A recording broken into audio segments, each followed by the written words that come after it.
आयु की कामना बहुत सहज रही है, क्योंकि तब 100 वर्ष की आयु प्राप्त करना अचंभित नहीं करता था।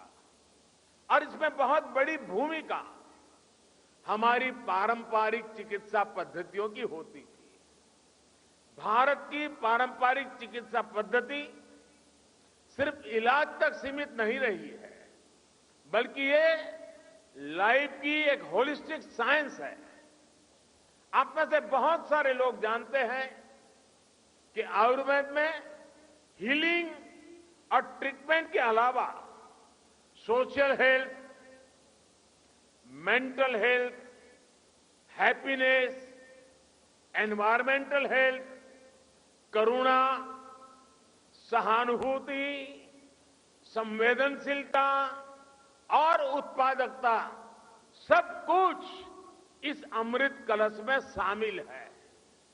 इसलिए हमारे आयुर्वेद को जीवन के ज्ञान के रूप में समझा जाता है और हमारे यहां जितनी प्रतिष्ठा 4 वेदों की है, वैसे ही आयुर्वेद को 5वां वेद कहा जाता है। साथियों, आज आधुनिक दुनिया की जो लाइफस्टाइल है, जो नई नई बीमारियां हम देख रहे हैं, उसे पार पाने के लिए हमारी ट्रेडिशनल नॉलेज बहुत महत्वपूर्ण है। जैसे अच्छी हेल्थ का एक सीधा संबंध बैलेंस्ड डाइट से है। हमारे पूर्वज यह मानते थे कि किसी भी रोग का आधा उपचार बैलेंस्ड डाइट में छिपा होता है। हमारी पारंपरिक चिकित्सा पद्धतियां इन जानकारियों से भरी हुई है कि किस मौसम में क्या खाना चाहिए, क्या नहीं खाना चाहिए। और इन जानकारियों का आधार सैकड़ों वर्षों का अनुभव है, सैकड़ों वर्षों के अनुभव का संकलन है। जैसे हमारे यहां भारत में एक समय था जब विशेष रूप से मोटे अनाज, मिलेट्स के उपयोग पर हमारे बुजुर्ग बहुत बल देते थे। समय के साथ हमने इसका उपयोग कम होते भी देखा और आजकल फिर से मिलेट्स की चर्चा बढ़ते हुए देख रहे हैं। मुझे इस बात का भी संतोष है कि मिलेट्स के उपयोग को बढ़ावा देने के लिए भारत का प्रस्ताव यूनाइटेड नेशंस ने स्वीकार किया है। वर्ष 2023 को इंटरनेशनल मिलेट ईयर घोषित करना मानवता के लिए बहुत हितकारी कदम है। एक्सेलेंसी, अभी कुछ समय पहले भारत में जो नेशनल न्यूट्रिशन मिशन शुरू हुआ है, उसमें भी हमारी प्राचीन और पारंपरिक विद्या को ध्यान में रखा गया है। कोविड-19 महामारी के दौरान भी हमने आयुष प्रणाली का व्यापक रूप से उपयोग किया। आयुष काढ़ा, इस नाम से आयुर्वेद आधारित काढ़ा खूब प्रचलित हुआ। आयुर्वेद, सिद्ध, यूनानी फॉर्मुलेशंस की ग्लोबली भी बहुत डिमांड देखने को मिल रही है। दुनिया के अनेक देश आज पैंडेमिक से बचाव के लिए ट्रेडिशनल हर्बल सिस्टम के उपयोग पर बल दे रहे हैं। साथियों, आयुर्वेद और इंटीग्रेटिव मेडिसिन के क्षेत्र में भारत के जो अनुभव है, उनको दुनिया के साथ साझा करना भारत अपना दायित्व समझता है। डायबिटीज, ओबेसिटी, डिप्रेशन जैसी अनेक बीमारियों से लड़ने में भारत की योग परंपरा दुनिया के बहुत काम आ रही है। अंतर्राष्ट्रीय योग दिवस के माध्यम से योग प्रचलित हो रहा है और दुनिया भर में लोगों को मानसिक तनाव कम करने में, मन, शरीर, चेतना में संतुलन कायम करने में योग मदद कर रहा है। योग के दायरे का विस्तार करने में भी ये नया संस्थान अहम भूमिका निभाए, ये बहुत आवश्यक है। एक्सेलेंसीज, आज इस अवसर पर मैं इस ग्लोबल सेंटर के लिए 5 लक्ष्य भी रखना चाहता हूं। पहला लक्ष्य टेक्नोलॉजी का उपयोग करते हुए ट्रेडिशनल विद्याओं के संकलन का है, उनका डेटाबेस बनाने का है। अलग अलग देशों में ट्रेडिशनल मेडिसिन की अलग अलग परंपराएं रही हैं। इस केंद्र में इन परंपराओं का संकलन करते हुए एक वैश्विक संग्रह यानी रिपोजिटरी बनानी चाहिए। ये केंद्र इन परंपराओं के जानकारों, मूल पद्धतियों के स्रोतों का अध्ययन करके भी उनका एक संकलन कर सकते हैं।